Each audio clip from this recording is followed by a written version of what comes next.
evening, I'm very honored to introduce Peter Lord.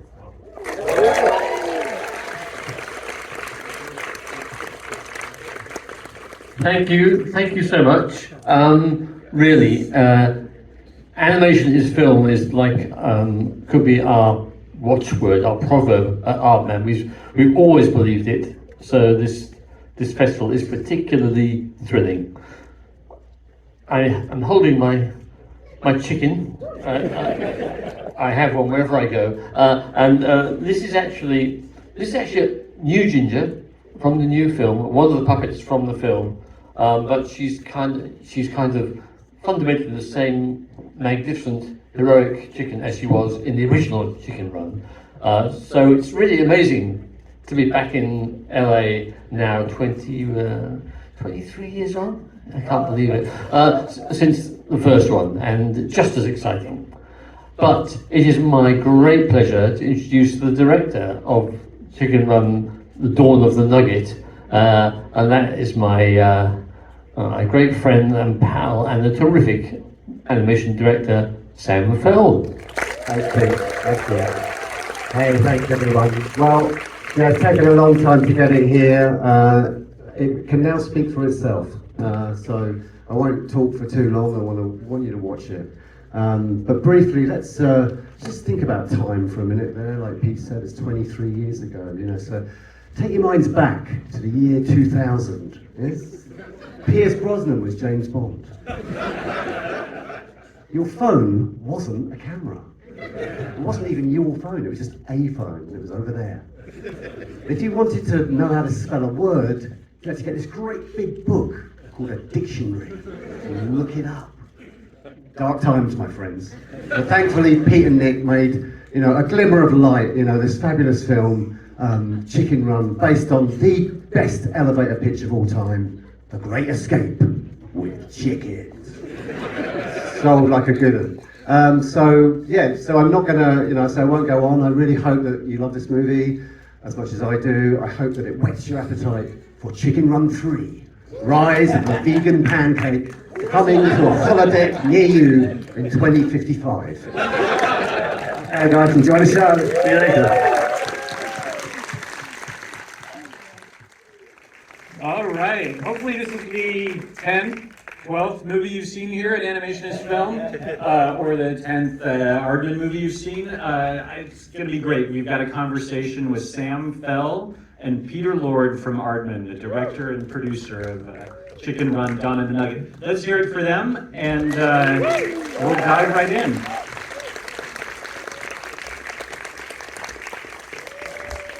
Here's Sam and Peter.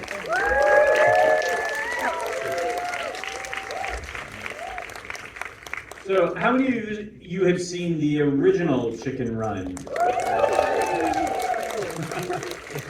Peter, you get credit for that one. Yeah, I'll take it. Thank you very much. So, let's just start. Chicken Run was the first feature that Aardman did. You've already racked up a shelf full of Oscars for your shorts, for the Wallace and Gromit shorts, Creature Comforts, but. Just remind us, because some of us weren't alive in the year 2000, why that was the studio's choice, to be the first feature. Was there kind of a strategic aspect to it? Oh, never strategic. No, never that. We did think about a Wallace and Gromit feature because that would have been kind of obvious, but I think we wanted to do something new. We wanted to try something new, and but Wallace and Gromit, seeing a close shave on the big screen, convinced us that this technique would work. Because when you think about it, you've got a very small head, like only very big, and that's going to be blown up on a gigantic screen like this. And we weren't quite convinced that was going to work. We thought that might be all weird, but no, it did work. And so we thought, we looked around for a project, and Nick had done a drawing of Ginger, a chicken, with a spoon, digging a hole. And that drawing inspired the idea to do an escape movie with chickens. Yes, which sounds a bit silly now. And me and Nick, we went and we had a very memorable dinner in LA with Steven Spielberg and Jeffrey Katzenberg and a few other people, as you do. And we were yeah, we were literally eating chicken because that was the speciality of the house.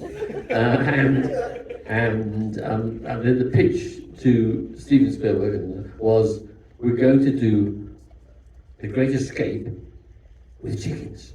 And I think that's great. I think that is a great pitch because it doesn't tell you anything about the story at all, except it suggests, well, that would be fun, you know. I mean, if I had millions of dollars and Aardman pitched me that, you would have my millions immediately. And it worked out well. It launched, you know, a much more ambitious sort of chapter for the company. And a short little 23 years later, we have the sequel that I think a lot of us have wanted. I mean, it ended on a happy note. So, Sam, can you tell us kind of like, if you're going to revisit these characters, it's not obvious what you're going to do with them. They've already been liberated. So, yeah. I mean, that was the thing. They did such a brilliant job of wrapping up their story. Such a great ending, and you know, such a feel-good ending. Literally happily ever after. And I think, you know, that's one of the reasons it's taken this long to kind of come up with the next chapter, was just doing it right for a start. You know, it's a really beloved movie and a brilliant movie. And so yeah, it just took forever and ever. I think in truth it's not a huge studio. It doesn't have a massive massive pipelines, you know. So the Wallace and Gromit movie, you know, fantastic, and you know, of course, you know, he always wanted to make a pirate movie. I think, you know, deep down, you know, he has the whole costume. Yeah. He's actually got the whole costume. I wish he brought it with you. But yeah, so yeah, it wasn't until. I think there were many brainstorming sessions and attempts, but again, the one line that cracked it was This Time They're Breaking In, which Kerry came up with Pete and Nick before my time, actually, in 2015.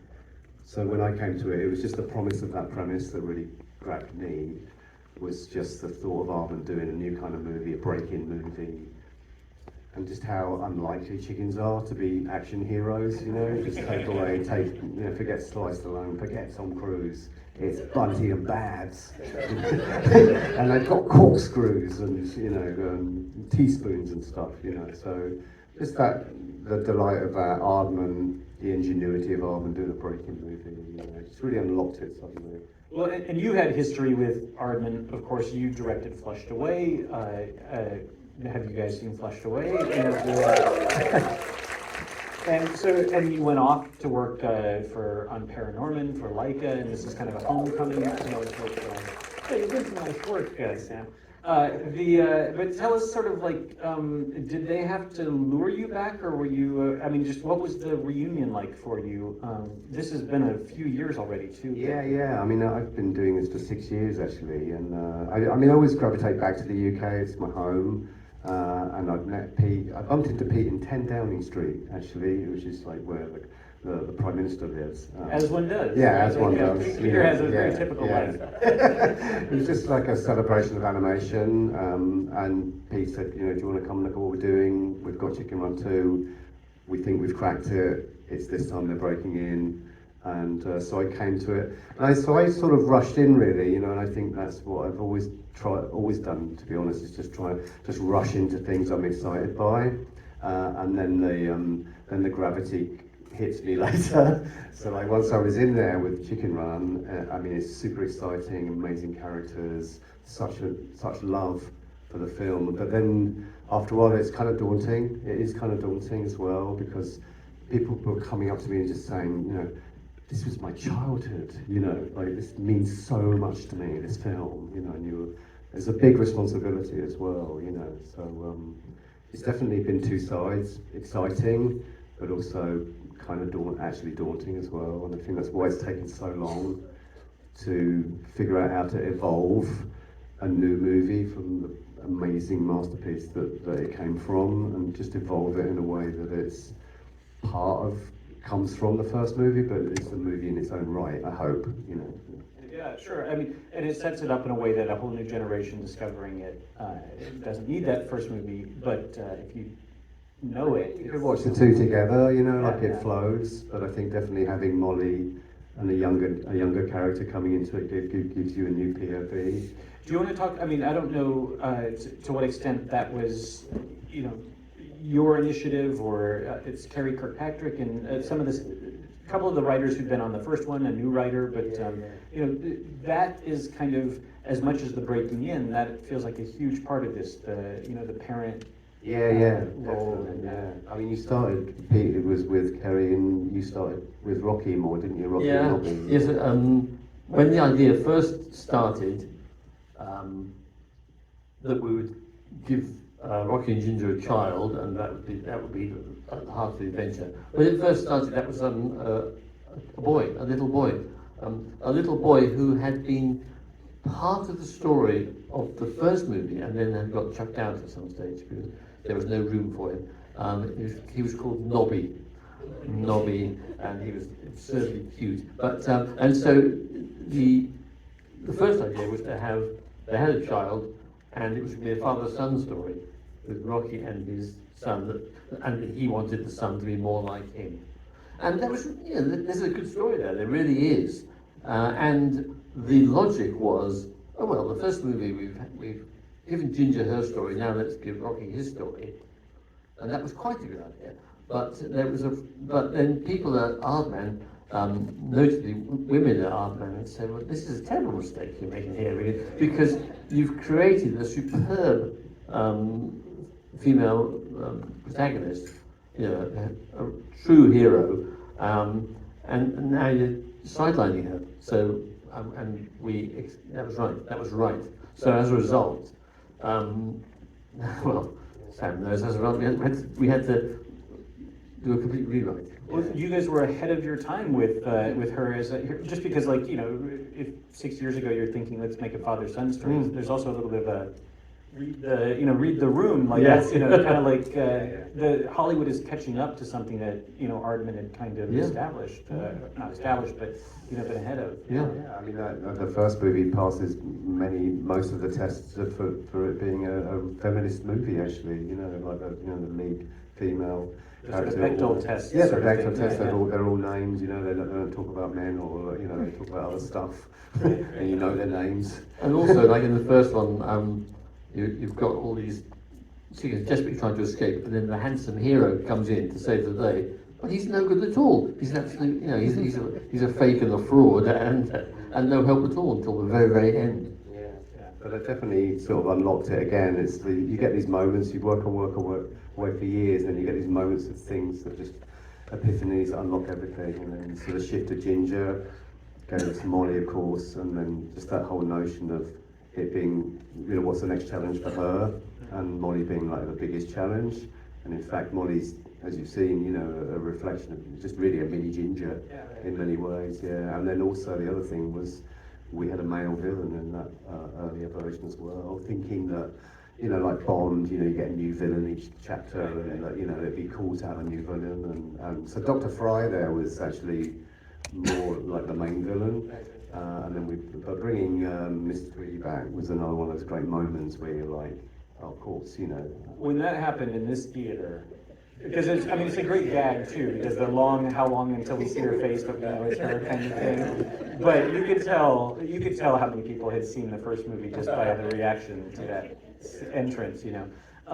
There was this horrible thing that happened at Aardman about 15 years ago with the fire, and I thought that might have been one of the big reasons why it was just hard to make a sequel, because you lost so much. I assume almost all the chicken run stuff. Yeah, we did. You're right. We had the fire was in the storage facility, so not in the studio as such, but in that storage facility was everything from Chicken Run 1. So 300 chickens and all the chicken huts and the pie making machine and the big airplane which they fly away at the end. All these lovely, lovely things were vaporized in a mighty fire.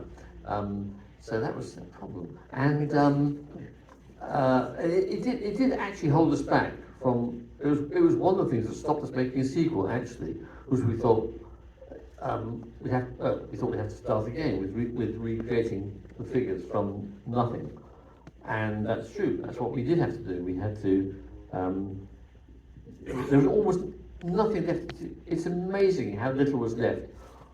One tatty, shop-soiled ginger and a few bits of some other characters was all that was left. So we had to start again. But a very, very good making of book, which was like what helped me, you know, because I was like, how am I going to make Chicken Run a sequel? Oh, there's a making of book. That's good. And there's a lot of information in there for all the departments, you know, because it jogged memories. Because a lot of people that worked on this did work on the first one, but it's a little bit lost in time, some of the detail. You know, those books are, I mean, it's so incredible. For anyone who loves animation enough to be at this festival, I mean, it's like we've seen them, just the way, because if you love the artistry of this, you're getting to see the sketches and the things that don't make it onto the screen, you know, the magician's tricks. But it's funny that it becomes sort of like, if those original drawings are lost, you know, you know, obviously technology is transformed enormously too. You made a CG Aardman film, and you know now Pirates had a real kind of blending of the two, you know, technology and stop motion. Here, I think we're kind of seeing this very sophisticated blending where there's some. Will you tell us, pull back the curtain a little bit, and tell us how you worked with whether it's compositing or effects? I mean, the real rule was always like make it. If you can make it, we'll make it. If we can afford to make it, we'll make it. So mostly what you're getting is what you got in the first one. It's the over 100 years old method of animating a puppet frame by frame. The faces are still clay, improvised in camera, and they are like performances, so that's the true. And then so everything that was digital, we tried to keep it like making it feel real. The big change, or the big challenge in this has been scale, because you think of the first movie, they were contained in their huts, down in their little chicken scale, indoors. The ideal stop motion scene is two characters in a room, like Wallace and Gromit. In a white void. Yeah, like some pod. Nice, Wallace and Gromit having breakfast in the wrong trousers. It's just the perfect in camera. But with this, the line, this time they're breaking in, meant that our chickens were going to be going out into the land of the giants, effectively. And you can see that Mrs. Tweedy is this big, and here's the chicken, so that you can't just shoot them in one go. So there was a lot of compositing passes, different passes, with a human pass and a chicken pass. And it really created a lot of complexity for the schedulers, because we had to have two units for one shot. We'd be shooting the human scale over there and then the chicken scale there, combining it in comp. But the way it was put together is pretty old-fashioned. It's still like building scale models. I looked at the Land of the Giants, the 1960s TV series. Lots of just those basic, visual tricks that you use to kind of pull off that trick. Force perspective and things like that. Completely, yeah. And then there are computer generated chickens in there, so I will confess. Well, I mean, there's one shot of the island that's just kind of like you pull back and you see. Yeah, everybody, the life, yeah. And in the distance, they are digital chickens, but they're scanned from real ones, so you know what they should look like. Right. So Well, most of them are real. Most of them are tangible chickens. There's a lot of chickens on that set. Right. They're just kind of like all been combined at sometimes, when all of them have to be zombified into. Yeah, and it's sort of like I always think, I want the stop motion animators to be doing what they're doing, the real magic, which is bringing like characters to life. In the distance, if you just want sense of population and movement, and I'm okay with that not being on their plate, because it means that they're spending their time doing the really great stuff. You know what we hate? We hate extras. That kills you in stop motion. It's so easy in live action. Yeah, get 50 people in, that's easy. But if we get 50 chickens in, that's going to be 6 months' work for somebody. Complicates things, doesn't it? Well, I mean, you've got like hundreds of them in the Funland stuff. Tell me, if Chicken Run 1 is The Great Escape with Chickens, what are some of your reference points here? I mean, I think we probably recognize it. Hopefully, Tell us. Chicken Impossible is definitely like one of the smart lines, you know. You even got the actual Lalo Schifrin, kind of score in there. Yeah. In case anyone misses it. Yeah. We were allowed to quote it for 20 seconds, I think. Like underwater bit, I guess. Yeah, exactly, right in that moment. Obviously Bond. And then I liked the sort of sub-Bonds, the kind of Euro spy films. There's like the Yugoslavian Bond, 077. Right. Because it's got a kind of a slightly naff kind of quality to it, which makes me smile. I think it's kind of funny. Jerry Anderson, like Super Marionation, so like a lot of the design, the British, miniature model making. And also we looked at a lot of Jerry Anderson for the effects. So the water in the lake, it is CG, but I said, make it look like a tank, like it's shot in a bath. So like the splashes are the wrong scale, and like all the sparks are all kind of like over scale. And like when we blew the building up at the end, it was like, make it look like a model that was blown up and it didn't quite work. Right. So like one of these Godzilla movies. Yeah. So we're just trying to look for that lo-fi kind of more, retro kind of feeling to the effects even. Yeah, I mean, when you were at Leica, it seemed like perfection was the goal, and at Aardman, it seems like it's not that imperfection is the goal, but you guys embrace imperfection. Yeah. It's definitely a point of difference. And I think, for comedy, I think everything's always looking for like, where's the fun or the charm in things. I think that's true. Yeah, you're quite right. I never think that perfection to me is not really a good word. I'm not. That doesn't interest me. I'm interested in life and energy and expression. And perfection not so much. Right. All right. If there are any kids with questions, what if we end with? Are there any kids at all here? I always see the shadows. A bunch of grown-up kids. Okay. Can the kid in the back row shout their question, or did you not have one? Okay, maybe not. Wait, I see a hand up there. Go ahead, project, and we'll all hear it. Whoever's got their hand up in the back row. Yep, go for it.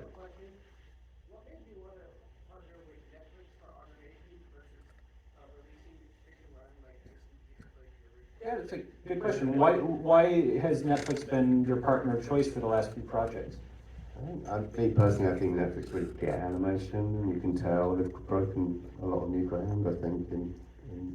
Yeah, absolutely. And Netflix are great supporters of the filmmaker. That's a big proud boast, and it's true. And in the sort of the old world, the world of stuff in theatres, was just becoming more and more careful and cautious and sort of not so welcoming to something crazy and ambitious like a big chicken film. God bless them. They really got behind this movie, and that's for us. There's no competition. There's no discussion. This is the perfect partners. And a global audience as well is important, and I think Aardman's got a global audience, and it's a great way to reach everybody on the planet that loves Aardman. I mean, it's great. I remember, back having a Wrong Trousers video cassette and passing around a little bit like doing like a bootleg thing, even if it was, something I bought at the store, and like just introducing people to it, and it being this kind of, for us Americans, this kind of discovery underground thing, and it's like, and Chicken Run made it a global phenomenon, and and here we are. I think Netflix is just going to make sure that the most people that could see this will and can watch it over and over. And you kind of think, in a way, although it's in English, it's kind of like a foreign movie, or there's a slight foreignness to it. And I love the accents and the regional dialects in Chicken Run 1, and I wanted to keep that and push it further. So we got a Liverpool chicken in now, and Netflix were not worried at all about it. They weren't worried about trying to water that down. They were really happy for it to be true to its origins. Like where it came from. So I know this movie's going to get seen 2,000 and 2,000 times by some people. When we're going back and rewatching it, tell us like a detail to watch for, just like a favorite little in joke You can see there's a notorious penguin pops up in one of the shots. Just one. He pops up silently, looks around, and just slinks away to go and do some evil somewhere else. I didn't catch that. I have to watch it Yeah. 2,000 more times. There's 1,500 shots, and it's in one of them. So. Okay, He's in a good. haystack Did there. anyone catch feathers in the movie? We're going to have to watch it again. Yeah. How about you? Is there something you suggest we look for? No, I'm sorry, I honestly don't know about the secret. I mean, for example, I confess, I still haven't seen feathers. I've looked, Yeah, honestly. I've looked many times, but I know that. I love that the snail feels like a wink to kind of like, you got so many laughs out of the slugs and They're always good. flushed away. Yeah. They've got the same kind of like squeaky They have the voice. same mouth, don't They they? kind of look funny, like when you. I just think they look funny, you know. Right. Keep a slug in your pocket just in case. All right. Well, do you want to demonstrate anything with our co-stars, and then we'll wrap up here? Well, I mean, these are the real figures that you just saw blown up on that giant screen there, you know. And that's real fabric on. Mrs. Tweedy has a real costume, so that's like the previous one, you know. So that's a sort of stitched costume. It's hard to see, but the design of her fabric is similar to the first one. There's a claw in there's a chicken foot in the fabric design of her first costume. When you put that back in, the heads come off. Oh Very handy. Which is very handy if you want to go and work on it, you know. So the animators go and sit and spend ages down here working in close up in these details. The bodies are all made of silicone now, you know. And the hands, we had clay arms as well.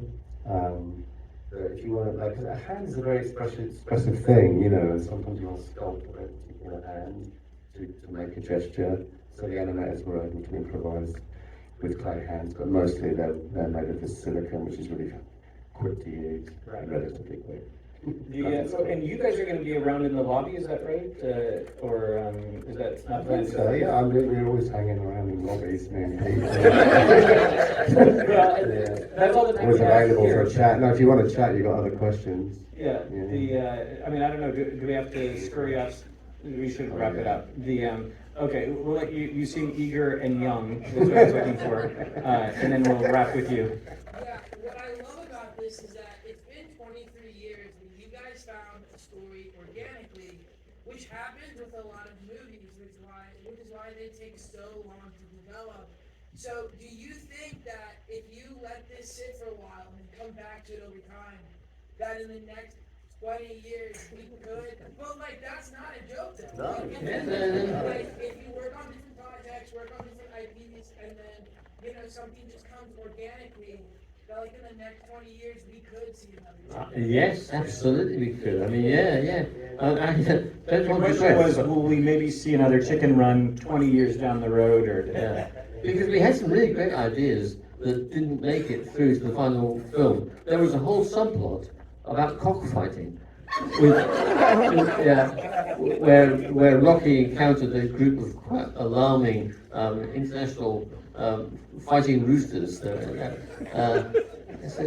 there was no room for that in the end. They were very funny. Klaus, the German boxing chicken rooster, was there. But yeah, I don't like that word universe particularly, but there's many stories you could tell, because there's something universal about the stories of family, life or death, you know. And I think the thing that Ginger's always had, I like, is that she could have always escaped on her own, but she refused to leave, and she got every chicken out of there. And there's that kind of, her idealism, I think, is a very big universal idea that, you know, I could imagine. I wonder what would happen next with Ginger, actually, you know. See, aren't you happy I asked that question? We're delighted. And now we know about Klaus and the cockfighting subplot. So we are in the presence of living legends. Let's hear it for them. Thank you for coming and supporting the festival. Tell your friends about the movie. It'll be on Netflix soon. Thank you so much. December, is that right? December 15th.